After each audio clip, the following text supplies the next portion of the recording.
So, just to go back to the last lecture, which was very much focused on Gail Rubin's Talking Sex and Charm Circle, in that piece, she talks about one is that it is very much a criticism of anti sex feminist, stating that, very much that her arguments are around that particularly in the feminist movement of the time in the 80s, that feminists need to put sexuality, sexual needs, as a core component to women's rights, equality, and emancipation. In addition, Rubin talks about the charm circle, right? Where there is this sexual and gender hierarchy around sex. Sex is always seen as bad, but then we also have, if sex is always seen as bad in Western culture, we do have sort of a hierarchy of like, okay, if all sex is bad, well, then this is the only sex that you should have, right? And it's very much based around sexual and gender norms, heterosexual, monogamous, cisgender, no toys, reproduction only, and so forth.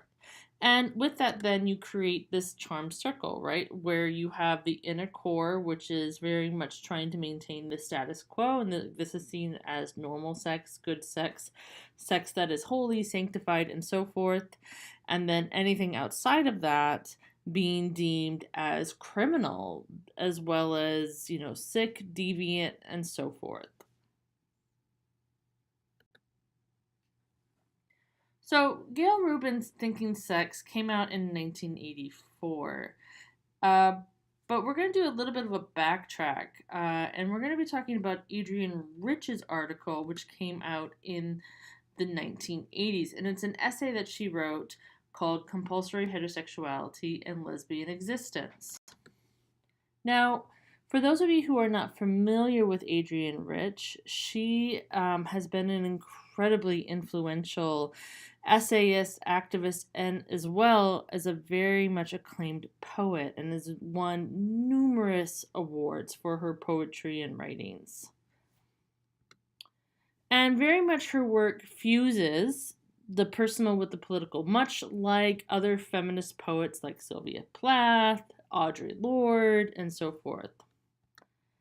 And, in similar to actually Sylvia Plath, for those of you who know her life, Adrienne Rich also was, you can see sort of her development of her feminist consciousness coming out of her work, where, she was married, had children, but by the 1960s, in her pieces, in her literature, in her writings, her poetry, and so forth, she starts to explore power dynamics. And she also, at the time, this is the 1960s, a lot of social changing happening. She gets very much involved in the anti-war movement, women's liberation, Black Panthers. And one of her sort of what literary scholars would consider her, her first sort of definitive piece, where it's very much her coming to her feminist manifesto, is in the critically acclaimed book of poetry, Diving into the Wreck.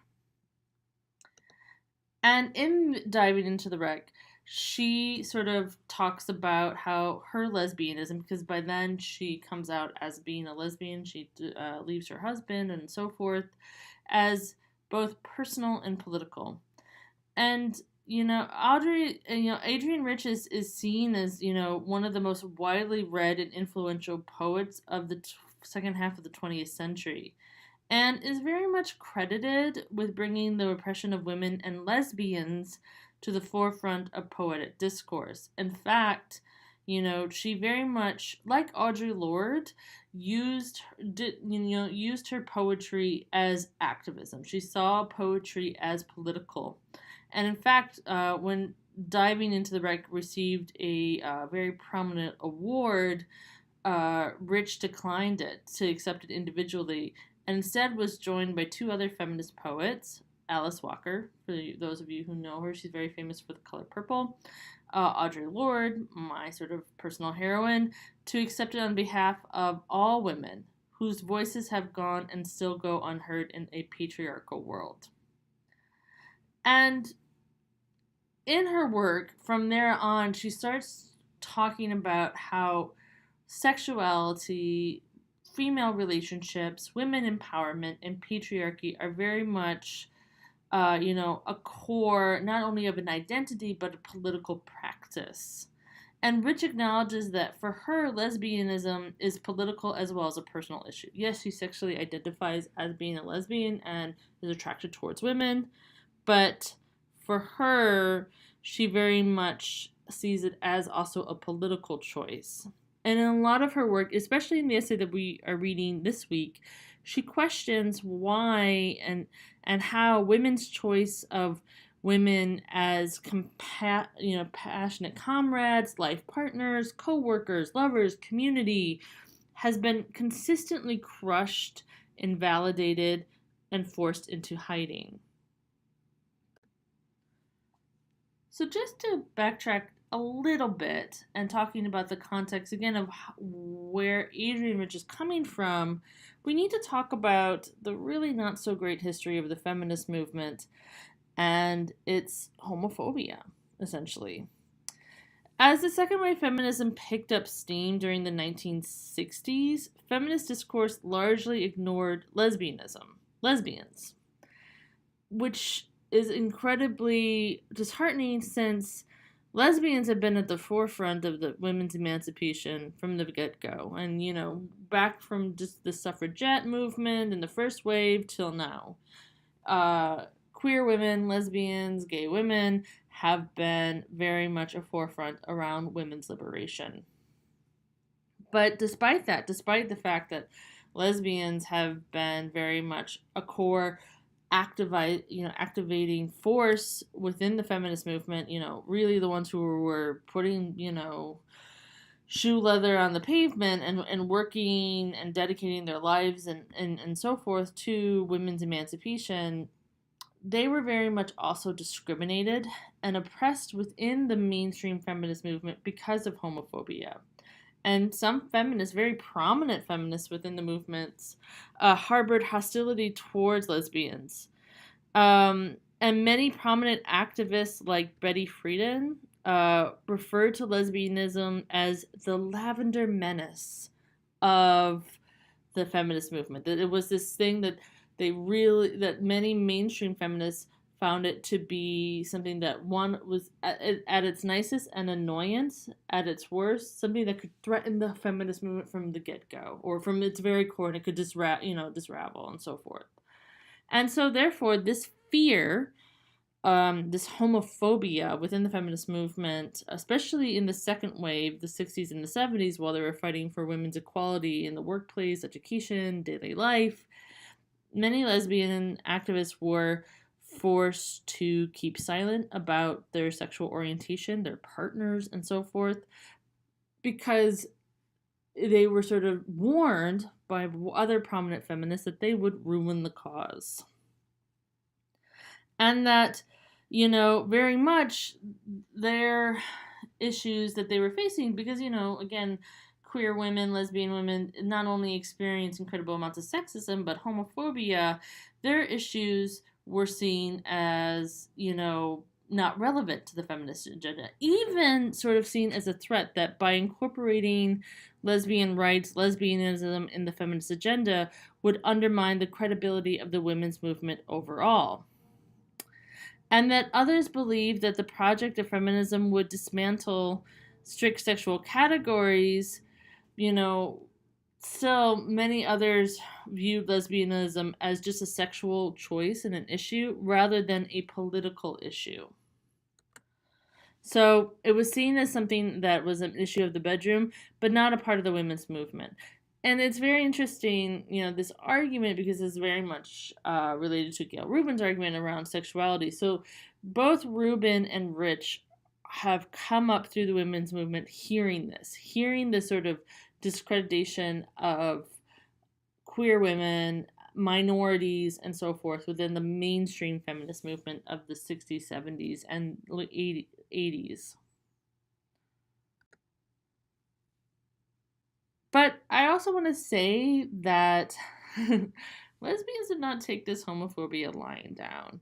And a really great example of this was the activism called the Lavender Menace, taking from Betty Friedan's, who wrote The Feminist Mystique, slur on them. And at the 1970 Congress to Unite Women, which was this large sort of convention of women activists to fight for, rights for women, Lavender Menace showed up. And they delivered the Women Identified Women Manifesto. So here at the 1970 Congress to Unite Women, on the first evening, when all 400 feminist, very prominent, huge figures within the movement were assembling in the auditorium, 20 women wearing t-shirts that said the Lavender Menace came to the front of the room and faced the audience, and they gave this manifesto. And first they argued, in this manifesto, they argued that lesbians were at the forefront of the struggle for women's liberation. Again, pushing back at the erasure that they were experienced by the feminist movement and the shame that they were supposed to feel.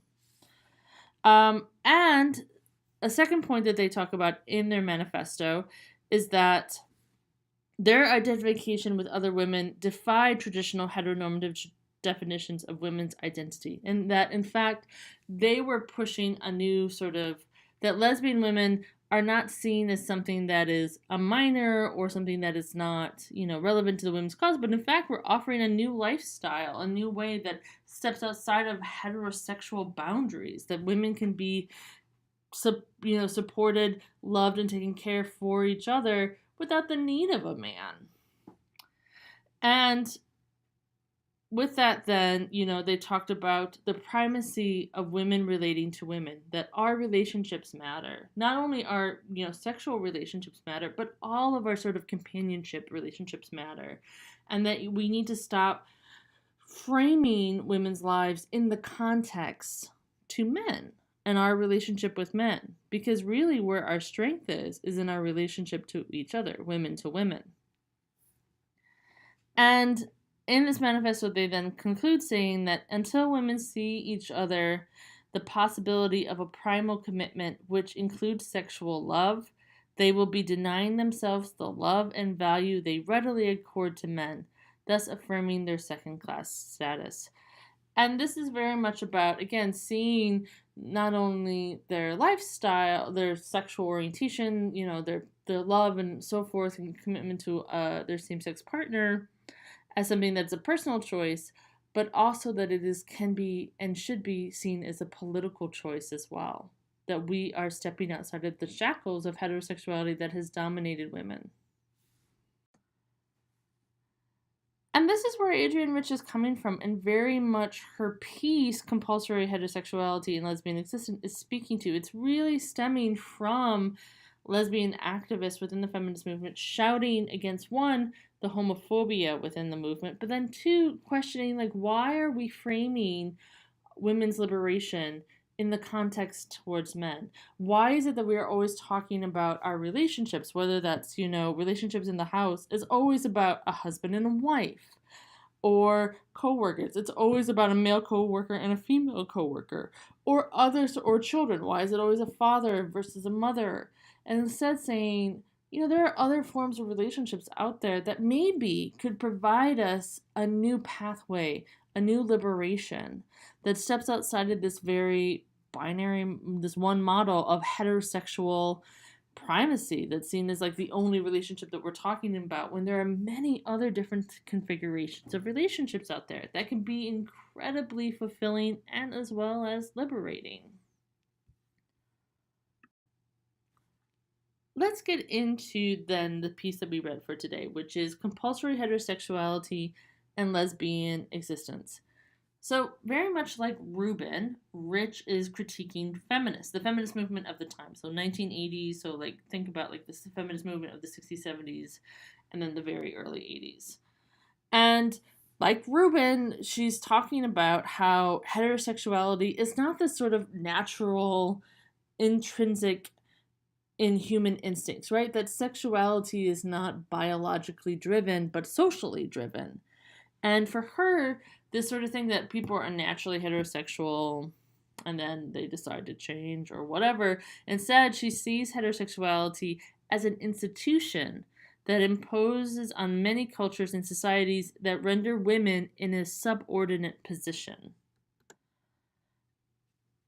And with that, then, she is critiquing the feminist movement, saying that ignorance of the institution of heterosexuality, like we keep on talking about women's inequality, right, and women's inequality in comparison to men, but we kind of ignore the elephant in the room, which is this institution of heterosexuality that's very much about male dominance and control. And that by doing that, by ignoring the elephant in the room, we take it for granted that all women are heterosexual. We just assume, right? Again, heterosexism at its core, right? We just assume everybody's heterosexual and everybody else who's not, surprisingly, well, they are the oddballs out. And again, in her piece, she's questioning that, okay, one, that we sort of create these assumptions around heterosexuality and almost like, use it as the only model we work from. But then why do we ignore the relationships we have to each other? And by we, I'm talking about female to female, women to women relationships.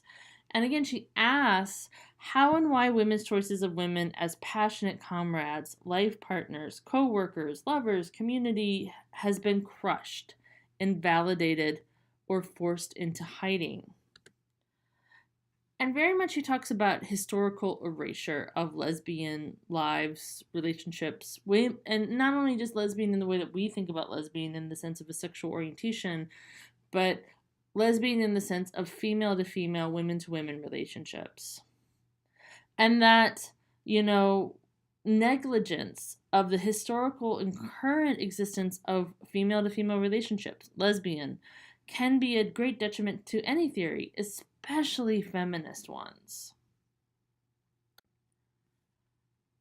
It's really important to clarify when reading this piece about Rich's use of heterosexuality.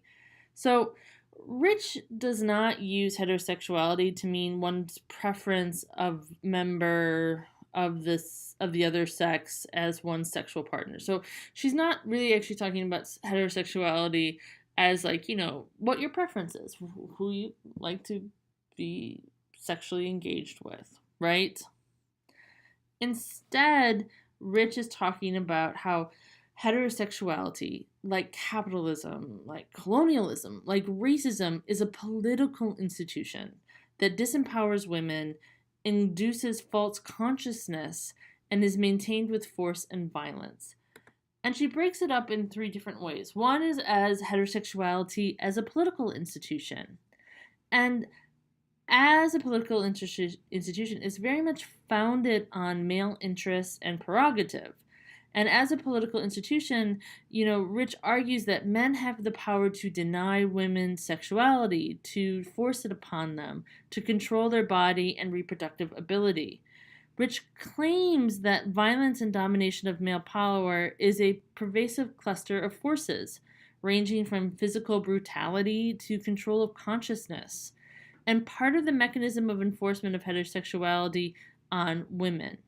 The other way that Rich breaks up the institution of heterosexuality is through male identification, in that women take up the values asserted by men and men's dominant social status as a fact. Male identification is essentially the act whereby women place men above women. So it's not even just about, because it obviously includes men placing themselves above women, but also that women do that as well, including women place men above women, including themselves, in credibility, status, and importance in most situations. Therefore, there creates this sort of, again, this false consciousness of male superiority that renders women subjected to the institution of heterosexuality, where men can secure their interests, lead, take in charge, feel entitled to women's resources, bodies, and etc. Because, again, we've just already placed men both men have, but women have as being superior, that men are superior. And then lastly, Rich talks about patriarchy, which is essentially what Rich is talking about.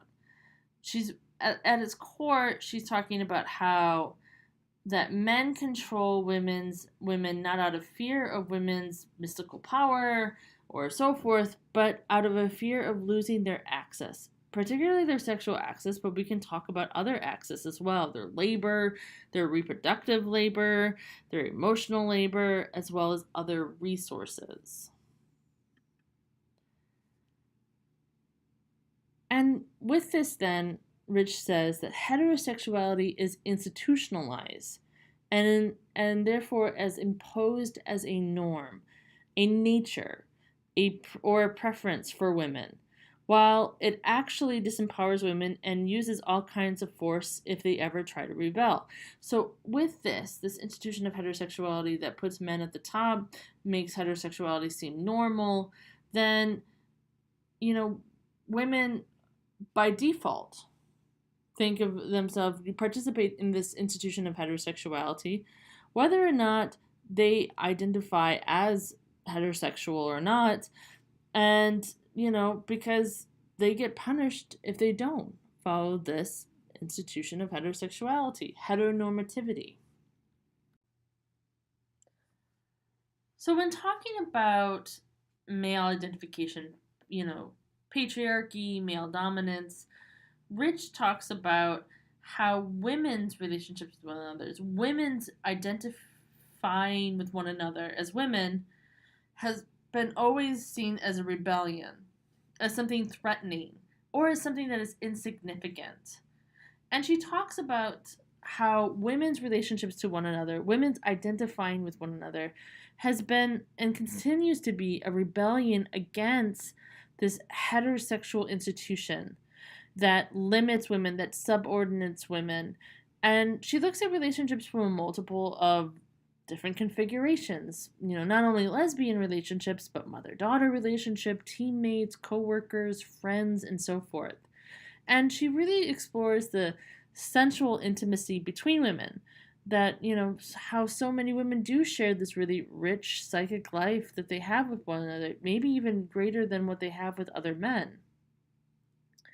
And Rich talks about how women identifying as women, but also identifying with one another as women, and valuing each other's friendships and maintaining these friendships and not only friendships but other sorts of forms of companionships, relationships with one another, means that, ultimately women then will question men's values and male supremacy in society, and instead value women's relationships, community, and power. Because Rich warns that compulsory heterosexuality works to wipe out traces of women's identity, an empowering identity, and especially identity that identifies with each other, with women as women, and female to female relationships in history, as well as in current society, so that women do not gain power from them. And therefore, without feeling empowered by them, they don't question the norms that are placed on them, the heterosexual norms that are placed on them that very much limit their life. And we can see that in society today. We have a very long and rich, diverse history of women to women or female to female relationships, spanning from, a whole range of relationships, right? From intimate friends, kins, mothers, daughters, siblings, lovers, soulmates, teammates, companions, caretakers, you name it, right? And female relationships have existed throughout history, but have often been ignored or erased.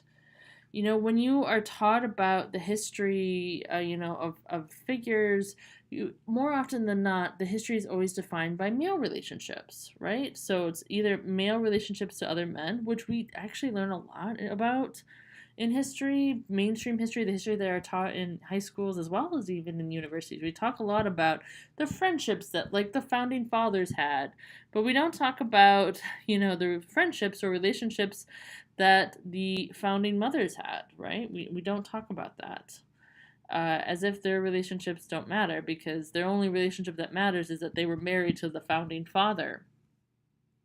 And far often, a lot of times women's relationships to one another, friendship, companionship, sexual, romantic, all of it, is seen as insignificant and not worthwhile, as almost as if it's a side note to the relationship that should matter, which is always a heterosexual relationship. A woman's relationship to a man is always valued more than a woman's relationship to another woman. For example, when we talk about the struggle for gay marriage, we talk about it a lot of times as if it's something new. Like as if it's something that, just came upon the block around 60 years ago and we've just started to fight for it. But since the Roman times, there have been female marriages, female women marrying other women. And it's happened also in many different cultures and continues to happen in many different cultures outside of the West. And a lot of times these marriages were about, or you could also say unions, were about women who want to share resources, raise children together, and be protected. And again, remembering what I talked about previously, that the term lesbian or homosexual is a recent development, we can't easily say that these female unions, these female marriages, companionships as gay marriage, because these couples back then would not identify as being lesbian, because again, sex is what you do, it's not an identity back then, and it's only really recently that it's seen as a sexual identity. But that doesn't mean, even regardless of not they didn't identify as lesbian, that their union, their companionship didn't matter. Whether there was sex or not involved, or whether there was a physical sexual desire or not involved, there was companionship. There was commitment. You're marrying somebody. That's commitment. There was mutual affectionate and probably love. But so often we're not taught this history that, since the Roman times, women have been marrying each other. And again, it speaks to Rich argument that the way of judging relationships are so much based on the primacy of heterosexuality. That is the only relationship that we talk about. A woman's relationship to a man, particularly a woman's marriage to a man. And that anything else, any other relationships that woman might have, are ignored or seen as not legitimate or is erased from our historical knowledge and not seen as important. And we can see this in modern society. When we look at depictions of female friendships, female companionships, whether they're sexual or not, they are often one-sided, shallow, or seen as something not significant. Or oftentimes TV shows that are about women's, where the main characters are just all women and they have, friendships or whatever with each other, they are pushed to the sideline as like a chick flick or something stupid or silly and not as important as, other forms of TV shows, right? The mainstream television. But even still, with TV shows that do try to show the complexity of women's friendships and companionships to one another, far too often these shows circle around and reinforce heterosexuality. Because far too often these shows are about, like, yes, these are all friends, but they're all, like, most of the women's storylines are about trying to get that guy, or be with that guy, or something with that guy, right? And, there's plenty of male bonding films where it isn't about getting that girl, but there's actually very few female bonding films where a guy's not involved. And far too often women's relationships are pushed into two camps in media. It's again, and it's always still surrounding the pursuit of men. And, I say these two camps are, the first camp is the frenemies camp, which is where I would put Mean Girls. Where again, it's a film about girl relationships with one another. They are horribly mean to each other, but they're also pursuing guys, right? And some of that meanness comes from pursuing guys. And then there's the squad, which is about, a group of female friends working together. But again, their primary purpose is to get their friend laid, or get that husband, or get married, or whatever, or maintain your marriage. I don't know. And what's sad is that because we have very much not validated women's relationships as being valid on their own and worthy of representation, we limit the way that women can feel about not only themselves but to each other. Because there's so much more, and we all know this from our own experiences of the intimate relationships that we have with one another. That, and regardless if you're a woman or not, or you identify as female bodied, male bodied, or non binary, there's incredible amounts of relationships that we have that don't necessarily have to fit within that heteronormative model of guy, girl, marriage, etc. And instead, but we have sort of, particularly in the media, have limit our only sort of expression of relationships to that one model. And we ignore all the other ways that we are connected to one another. So, why are female relationships often made to be seen either as insignificant or a joke, or even threatening? Well, it very much has to do with patriarchy. And it's really important that when Rich is talking about men, male power, that she's very much referring to patriarchy. She's not speaking towards that all men are bad or individual men are bad. She's talking about, again, systems, larger institutions. And because of patriarchy, men have wielded a lot of power over women. And this power gives, sexual power, privilege to men so that it is socially acceptable for them to force their sexuality, their sexual desires upon women through rape, coercion, and societal pressure. Men still largely control women's reproductive freedom and control child custody through laws. Men force women to be economically dependent upon them because of gender economic inequality. And the objectification of women, right? That men use women as objects and encouraged by patriarchy to see women as only objects. And as we've said before, men are always treated as a subject. They're seen as culturally and historically important, where women are not. And with that, then Rich argues that relationships between women, lesbianism, is hidden from popular knowledge, that women don't understand that there are other ways to have relationships. And what patriarchy does also do is that it creates a culture where female relationships to each other, so female to female relationships to each other, are seen as dangerous, harmful, and always it's situated to male control and desire. Because there's a lot of this storyline, right? You have a loving couple. And by couple, I mean a male-bodied person and a female-bodied person. A man and a woman. And then there is always the female's best friend or sister or mother who's infiltrating their relationship and making it terrible, right? And she's the nosy friend, or she's the nosy sister, or she's the annoying sister, or the annoying mother who disapproves. And it's always, this storyline is repeated constantly through, sitcoms, it's always often used as a joke, through many other ways.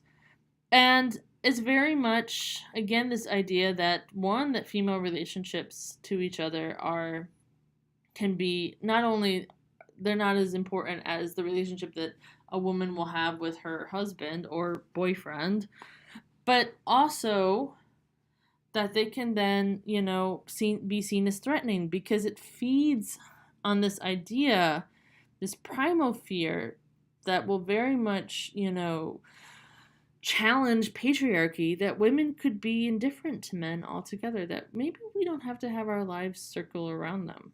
The shocking idea that men don't have to be center stage in a woman's life. And that with that, then, female companionship, female friendships, and a wide range from, family to friends to coworkers and so forth, is can be seen threatening because men can lose the sort of emotional, sexual, economic access to women and can only have access to it on a woman's terms instead of what has always been on a man's terms. This gets into then compulsory heterosexuality. So, why is heterosexuality compulsive? Well, one is because, you know, heterosexuality being the dominant, being seen as the norm, therefore, is an easier pathway for those women, for women in general, to gain the financial, social security that is oftentimes limited towards them because of gender inequality, because of patriarchy. So Rich shows in her piece how heterosexual relationships give women social and economic security. So it's not that women are stupid or crazy for kind of living in the institution of heterosexuality and participating in it and so forth. And that, being married to a dominant, socially dominant man offers much more protection than living single and pursuing a relationship with a woman, which is true in many ways. Single women are very much vulnerable in society today, not offered the same sort of protections and resources and so forth. Many single women live in poverty because of, again, gender inequality, gender wage gaps, so many things that limit women. And then, of course, lesbian couples face their own forms of discrimination because they're not only having to deal with homophobia, but then sexism, right? So you have people in the same household earning less than a man, right? So that means that they're never going to get this financial, economic, social security that they could have if either one of them were in a relationship with a man. I mean, and that is the truth. And therefore, then, when you just look at sort of the money and sense, right? Heterosexuality may not be a preference for some. Not, many women may not even want to be married to a man or, have a boyfriend or depend on a man financially or so forth, but need to because of the sort of society that we've created that has disenfranchised women. So Rich talks about how a woman, even, and again, when we're talking about sexual heterosexuality, again, it's important to remind you that she's not talking about sexual preference because that is a different thing. She's talking about, again, this institution of heterosexuality, that you really have no choice, regardless of how you identify sexually, to be heterosexual, to engage in the institution of heterosexuality. And therefore, then, because of this, because of heterosexuality seen as compulsive, that you need to do it, women are made to believe that pursuing a relationship with another woman is not the path to safety because this would be a lesbian relationship. And being, in a lesbian relationship means neither woman has any social power. And, therefore, also patriarchy does is not only saying that you're not going to have any social power or any sort of protection or security, but also that your relationship, anyways, is invalidated, is not as important as a relationship that you would have with a man. And very much is about desexualizing it and validating female to female relationships. And all of this, compulsory heterosexuality, works to benefit patriarchy and male dominance. This gets to the last argument, but I think one that, at least for me, but I think for many people, and especially in queer and feminist theory and writing, has made a very lasting and profound meaning. And that is around how women's relationships to each other have been continually stigmatized. So, lesbianism has been an incredibly stigmatized term. And for me, who identifies queer, I have identified as a lesbian at one point in my life.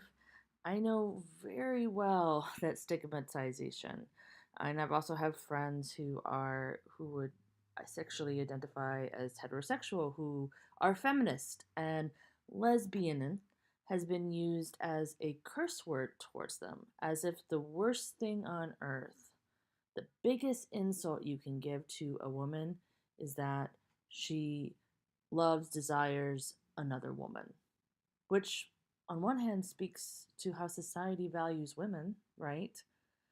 But also speaks to obviously homophobia and so forth. Rich wants to talk about, and throughout her article, she talks about female relationships and going beyond just sexual identity, right? So a lesbian, so somebody who's physically or romantically or both sexually or so forth attracted to women. Instead, she talks about how lesbianism, one, that we need to reclaim this term because it has been incredibly villainized, but also that it is more than just sexuality. It is an emotional and psychological identification with other women. And what Rich means by this is that instead of thinking about our relationships as a binary, in the sense like I'm heterosexual, therefore I'm only attracted to men, and therefore I can only have romantic bonding with men, or I'm homosexual, and therefore, I can only have, people of my same gender or same sex. Instead, why don't we think about our relationships, especially our same sex relationships? That's what she's really talking about, female to female relationships, as not a binary, but a spectrum. Because she says, like, look at history. And what you see, and very much so, is that when you look at history from all different cultures around the world, you see a similar story of an incredible amounts of bonding between women. Friendships, companionships, partners, all of them on a spectrum of, romantic to friendship to sisterhood to sexual desire to just physical intimacy and so forth. And that instead of thinking or just, rejecting these or just sort of brushing them off as like, oh yeah, that's just women's relationships with one another, who cares? Instead, reclaiming it and embracing it and seeing it as how special and how important it is. And for her, she talks about reclaiming the word lesbianism as a way of reclaiming the value that we place on female to female, women to women relationships. And that lesbianism or lesbian existence is the rejection of heteronormativity, is the rejection that a woman's value is only in relationship to men, that women's relationships only matter if they are relationships to men.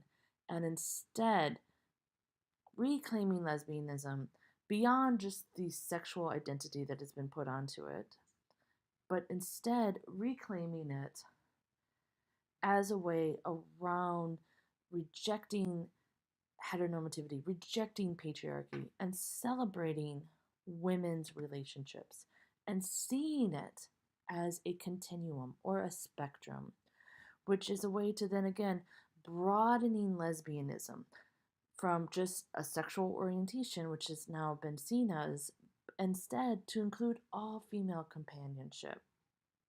And she explains that with this view, all women, all female, all female identified females would be placed on this lesbian continuum. So, obviously, I think that we can add a little bit of nuance in Rich's arguments. Remember that it was written in the 1980s, so when I like to think about it now is that I think that the points are still valued, that we do, especially towards women, we do sort of place value on their relationships towards other men. And instead, why is it always that female, like any sort of female centered storyline is about her getting the man. So many of them are that, right? Instead of, what about women's relationships to other people, especially women, but also, just from a whole range, why aren't we valuing women's relationships? So, and I think, I think lesbian existence, a lesbian continuum could be encompassing all genders, right? And that it is about trying to break outside of heteronormativity. And it's very much about breaking apart the binary around sex and love, and then the hierarchy of relationships, and seeing all female to female, women to women, or just all gender relationships along a spectrum, to where you could be a woman or a female identified person attracted to men, male identified persons, but you can also feel incredible amounts of affection even for your female friends and loved ones. And that's okay. It isn't something to be ashamed of or fearful. You don't need to question your sexual identity when you find another woman attractive, or even maybe physically attractive. You might even feel a little bit of stirrings or inclinations. You might even want to be physically intimate with them.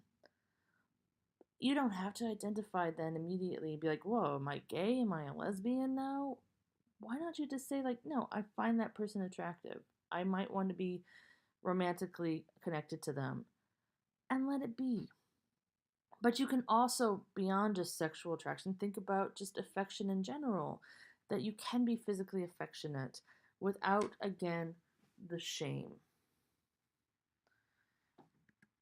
And it reminds me a lot, what this article reminds me a lot of the freedom that I had when I was a little girl, when I could fiercely love and have so much loyalty to my little girlfriends. And, we would hug, we would kiss, we would tell each other our deepest, profound secrets. We would play pretend, we would play house, we would play adventure stories. And as we grew, we would, be fine with being in the presence of each other, naked in a locker room, and it'd be okay. Or, just looking at our bodies. And then that changing really fast once hitting middle school, where then all of a sudden, one, you would get highly stigmatized if you showed affection, and even just like a hug to your other little girlfriends. Or it became that we can no longer sort of, work on our relationships between each other. Instead, we need to start trying to compete one another for the attention of boys.